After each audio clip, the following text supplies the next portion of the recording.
Aš asmeniškai matau tą naudą, kad iš tokio lengvo chaoso virsta po truputį viskas į tokią struktūrizuotą veiklą, kai planuojame resursus savo, kai diegiame naujas paslaugas, iš karto galvodami apie tai, kokių resursų mums reikės ir panašiai. Apie tai, kad, kaip jau kolegos irgi minėjo, kad viena kalba kalbam, kai ateina, nežinau, tarkim, finansų žmogus, paslaugų kūrėjas ir techninis žmogus, ar ne, ir kalbam apie naujų paslaugų, tarkim, kūrimą viena kalba. Na, bent jau stengiamės tai daryti. Komentaras dėl 20 000 ir kitų panašių ISO standartų. Labai gali būti, kad dirbant rinkos sąlygom, konkurencijos sąlygom, arba norint, kaip duomenų centrui, parodyti klientams, kad jie gali hostinti pas juos kažkokias paslaugas, serverius ir panašiai, kad jie dirba naudodamėsi atitinkamų standartų. Tai yra IT Service Management standartas visgi ISO 20 000, kaip 27 000 būtų saugos sertifikatas. Tai jeigu iš tikrųjų klientas renkasi duomenų centrą, tai yra vienas iš konkurencinių pranašumų, jeigu aš iš tikrųjų esu sertifikuotas pagal šitą standartą. Tai čia vienas iš pliusų, ką duotų standartai. Apskritai, ITIL-as, jeigu imsim ITIL knygas, yra receptų rinkinys. Kada mes kalbam apie ITIL diegimą, mes nekalbam apie pačių receptų valgymą. Mes gaminam pagal juos kažką.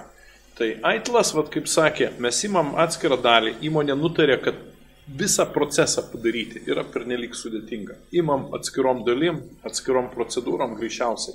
Galbūt yra kažkur viena bendra schema. Ir jiems šitas variantas tiko. To varianto mes negalim suleisti dėkdami, pavyzdžiui, tą patį ISO 9001, nes visos procedūros turi būti padarytos, kitaip mūsų nesertifikuos. Ką tai reiškia? Tai reiškia, kad tos procedūros jos bus truputėlį biurokratinės. ITIL prasme mes biurokratijos turėtume vengti. Taip, tie dalykai įveda tam tikrą tvarką, tam tikrą formalizavimą, bet jeigu mes tik tai ITIL pusėje bandysim padaryti kažką tokio, niekas tų procedūrų nevykdys ir mes turėsim nemažą skylę tame savo procese, kurį bandom diegti. Tai vėlgi šitoj vietoj mes turėtume žiūrėti į tai, kaip vyksta ir surasti priemonės, pagalvoti, pasiginčyti su komanda, kaip tai veiks mūsų konkrečioje situacijoje. Sakykime, tas pats pakeitimų valdymas. Norėtųsi turbūt sekti visus pakeitimus, tai yra, kad jie būtų kontroliuojami. Čia yra pakeitimų valdymo esmė.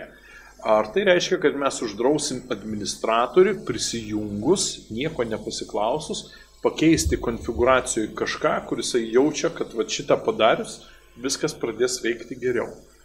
Kaip bus tokiu atveju?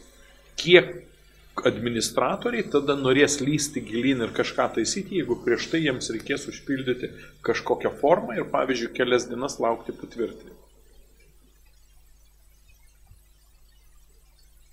Žodžiu, noriu pasakyti, kad turi būti padaryta protingai, tai yra tas terminas common sense, turėtų būti išlaikytas. Mes neturėtume statyti papildomų barjerų, jų yra jau pakankamai. Mes turėtume sugalvoti, kaip tuos dalykus apeiti. Sprendimas tam mano užduotam klausimui yra standartinio pakeitimo procedūra, kuri, sakykime, iš anksto suteikia leidimą padaryti tokius veiksmus, su tam tikra sąlyga, kad tai bus užrašoma, dokumentuojama automatizuotai ar rankiniu būdu. Tai yra, kad tas pakeitimas kažkokiu būdu atsispindėtų. Arba, jeigu mes taikom prievartos mechanizmus, tai mes galim turėti automatinės sistemas, kurios tokiu būdu nukonfigūruotas, išderintas sistemas, pamatę nukrypimus, gražina į standartinę būseną, kas irgi būtų variantas ir užfiksuoja, kas darė tą pakeitimą, kad su to žmogum būtų pašnekėta. Kuris variantas labiau tiks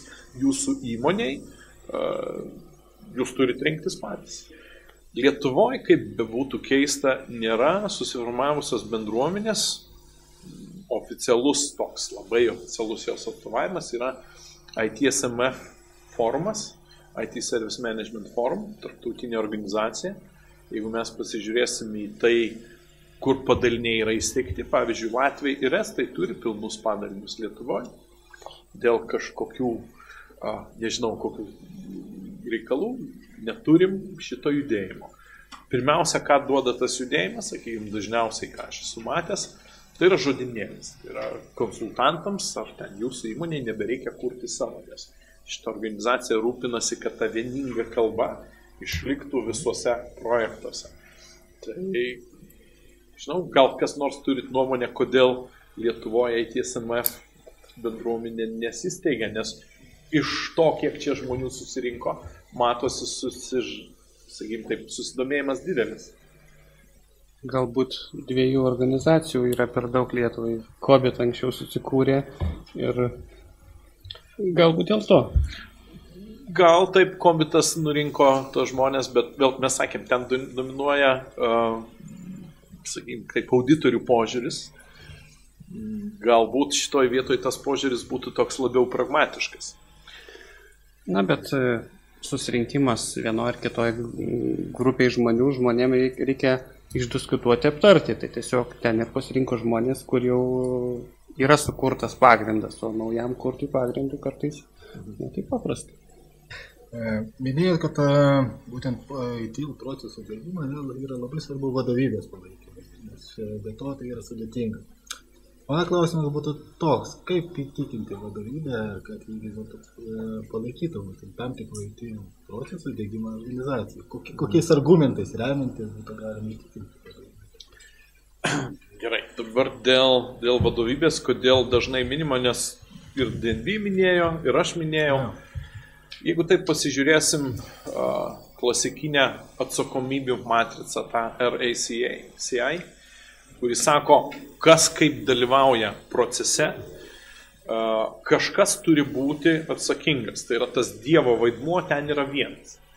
Dievo vaidmuo reiškia, kad šitas žmogus rūpinasi, kad būtų finansavimas tam procesui. Finansavimas.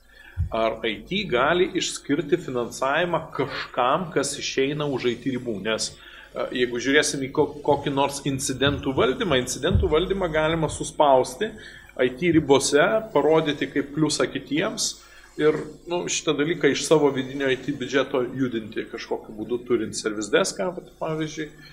Tai dažniausiai tai yra įdiegiama pirmiausia. Bet dabar pradėkim tada pasižiūrėti toliau, kokie etapai, kurie išeina už tų ribų. Paslaugų lygio valdymo vien IT nepadarys. Reikia, kad vadovybė suprastų, kam to reikia. Reikia, kad atsirastų ta bendra šneka, susitarimas, kad mes kalbam ne apie šiaip kažką serverius ar programinę įrangą, o mes kalbam apie teikiamas paslaugas.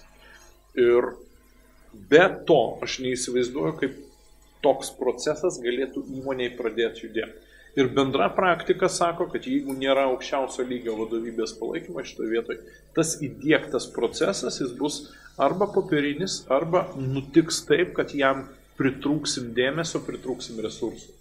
Reiškia, neturint to palaikymo, mes bandom diegti kažką tokio, dėl ko išlikimo labai rizikuoja.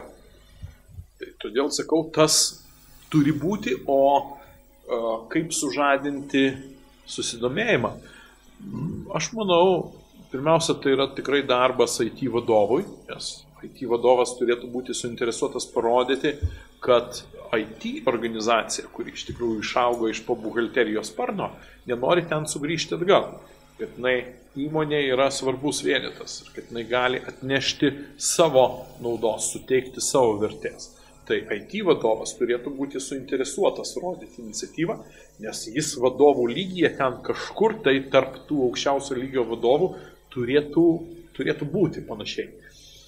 Tai surasti, kas gali susidomėti aukščiausio vadovų lygyje. Tas pats finansų direktorius gali būti mums tinkamas žmogus.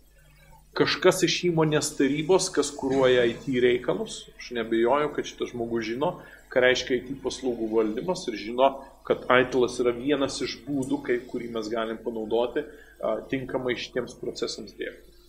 Bet, kaip sakiau, reikia įvertinti, kad tai nėra kažkoks baigtinis projektas. Turi būti priimtas nutarimas aukščiausių lygių, kad dabar mes gyvensim taip.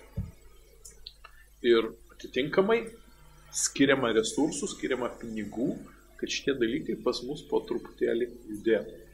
Tai kada tas nusileidžia, labai geras pavyzdys, sakykime, to ir Barclays, ir DNB, ką aš girdėjau, tai kad komandos pačios susibūrė ir galvoja, kaip tos dalykus reikia tobulinti. Barclays atveju, atsakė, su SLA labai sunku, nes labai daug tų paslaugų, bet jie minėjo kitą dalyką, kuris yra susijęs, gal tik tai pranešimo metu nesusijėjo, paslaugų paketai. Jeigu aš negaliu įvardinti atskirų paslaugų, aš galiu įvardinti paslaugų paketus, kurie didesni. Vėliau aš eisiu į smulkesnį lygį, jeigu man reikės. Čia šiuo atveju komandos nutarė, kad nesimsim visko iš karto, mėginam tobulinti tas vietas, kurios dabar yra aktualios. Pats geriausias būdas, iš tikrųjų, aš irgi esu linkęs tam pritarti. Pasikvieskim konsultantą, kuris išspręstų vidinius konfliktus, pateikdamas tą jau tikrąjį grynąjį aitilo požiūrį. Irgi labai geras būdas, nes už mus atėjęs konsultantas to proceso neįdėks.